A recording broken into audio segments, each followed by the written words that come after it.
Salut les amis, on se retrouve aujourd'hui pour une présentation de Absolute Green Lantern qui sort officiellement demain, mais qu'évidemment nous avons déjà reçu puisque nous recevons toujours les produits un peu en avance. Je préfère vous prévenir, si vous commandez chez nous, voilà, les expéditions vont avoir un peu de retard. On est en sous-effectif là sur cette fin de semaine. On a eu l'opération du Black Label où on offrait un album spécial pour l'achat de deux Black Label, pardon. Donc ça a vraiment saturé la logistique. Et en plus, il y a Absolute Batman tome 2 et ce Absolute Green Lantern qui sortent. Donc on va vraiment pas pouvoir tenir nos délais et je m'en excuse par avance. Voilà, c'est un petit préambule. Maintenant, passons à la présentation d'Absolute Green Lantern. Absolute Green Lantern, comme tous les titres Absolute, c'est une réinvention totale dans un nouvel univers. Ça repart de zéro sur le personnage de Green Lantern, ou plutôt la fonction de Green Lantern, puisque Green Lantern est avant tout une fonction plutôt qu'un personnage à part entière. Il y a eu plusieurs incarnations au fur et à mesure des années dans l'univers principal, mais vous en avez absolument rien à secouer là-dedans. Dans Absolute Green Lantern, eh bien, on commence dans une petite ville, la petite ville de Evergreen, où ce symbole vert géant est tombé et a emprisonné finalement la ville et ses habitants, et notamment ce trio, à savoir Hal Jordan, Sojourner Mulline et John Stewart. Voilà. Hein.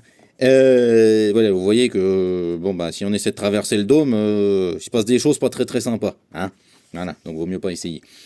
Et ils vont rencontrer une entité extraterrestre, ce personnage-là, Abin Sur.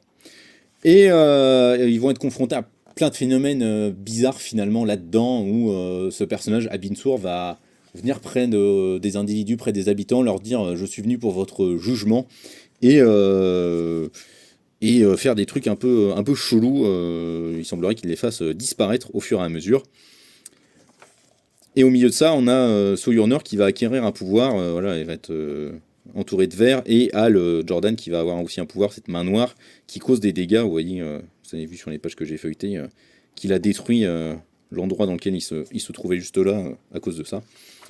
Et donc plein d'éléments finalement, quand on connaît Green Lantern, qui sont complètement réinventés, qui n'ont rien à voir avec l'univers classique. Plutôt que vous faire le pitch, je vais plutôt vous parler de l'ambiance et des concepts, parce que fondamentalement c'est surtout une série à ambiance et à concept. C'est avant tout là-dessus que ça se base. Comme tous les titres de l'univers Absolute, ça réinvente totalement tout ce qu'on connaît de Green Lantern, et ça permet à des nouvelles personnes de découvrir ça. Mais surtout, au-delà de ça, c'est vraiment une série conceptuelle qui réutilise toute cette idée que les couleurs sont rangées sur un spectre émotionnel. Ici, ça les balaye un petit peu. On a toujours ces couleurs, mais elles obéissent à d'autres règles, d'autres fonctions bien différentes de ce qu'on connaît habituellement. Et on est sur un truc qui finalement, comme dans beaucoup de séries indépendantes américaines dans le comics, parce que l'univers Absolute c'est vraiment très proche du comics indépendant, eh bien va avant tout s'intéresser à mettre ces concepts-là, ce concept de couleur, de lumière, au service des troubles de la personnalité des différents personnages que l'on va suivre dans cette histoire. Et vraiment tout ce truc avec le cercle est une figure centrale au sein du comics, et Al Ewing fait vraiment un récit qui est le plus absolu des récits absolus, je trouve. C'est-à-dire qu'il prend tout ce qu'on connaît de Green Lantern et il le retourne. Green Lantern, ça se passe dans l'espace, ici, ça se passe dans une petite ville sur Terre. Green Lantern, le héros, premier héros en tout cas, le premier Green Lantern humain, c'est Hal Jordan. Ici, ce sera le méchant au début, et la dernière Green Lantern, Sojourner Mulline, ce sera la première Green Lantern de cet univers absolu. Il y a tout un tas de trucs en fait comme ça, qui vont complètement modifier ce qu'on connaît de Green Lantern et qui vont permettre aux nouvelles personnes de découvrir finalement cet univers sans en connaître tous les aspects, parce que c'est très différent de ce qu'on connaît habituellement de Green Lantern. Et donc c'est vraiment un récit qui, comme le fait souvent Al Ewing, pas qu'il parte dans toutes les directions, mais il faut être très concentré, il faut vraiment suivre ce qui se passe. Et c'est un récit qui nous prend complètement à rebours, c'est-à-dire que c'est pas du tout ce qu'on en attend, et à aucun moment ça va faire ce qu'on pense que ça va faire. Et moi, c'est ce qui m'intéresse. Moi, j'ai envie d'être bousculé dans mes certitudes, j'ai envie d'être bousculé par les lectures, et donc ça m'intéresse. Et ça rend, finalement, ça va aussi avec les dessins. Les dessins sont très différents de ce qu'on pourrait attendre.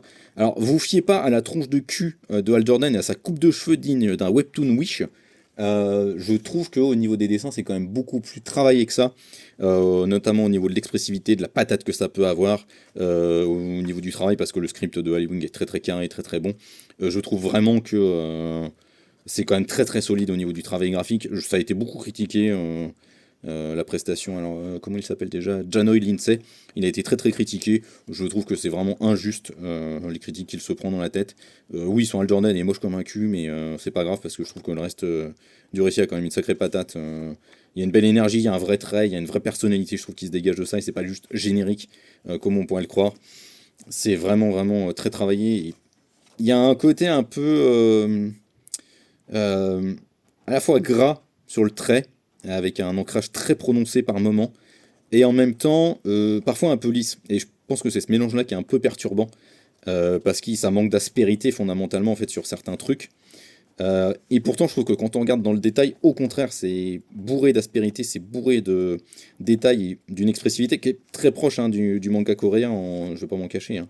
Mais moi, ça me dérange pas, les fusions de style, honnêtement, je trouve que c'est l'avenir dans le médium de la bande dessinée, donc ça me dérange pas du tout. Et je trouve voilà, que ça a une vraie énergie et une vraie patate. Donc je suis très très content là-dessus. Et donc voilà, Absolute Green Lantern, je vous la conseille vraiment, c'est un vrai coup de cœur, comme à peu près toutes les séries hein, de l'univers Absolute, ça vous l'avez compris depuis le temps. Mais vraiment, allez dessus parce que c'est vraiment une série riche, assez incroyable. Conceptuellement et en termes de niveau de lecture, je trouve qu'on est vraiment sur un taf qui est fichtrement impressionnant de la part de Ali Wing. Donc vraiment, l'univers Absolute continue d'être riche et d'être dingue, donc foncez là-dessus, c'est du très très bon. Ciao!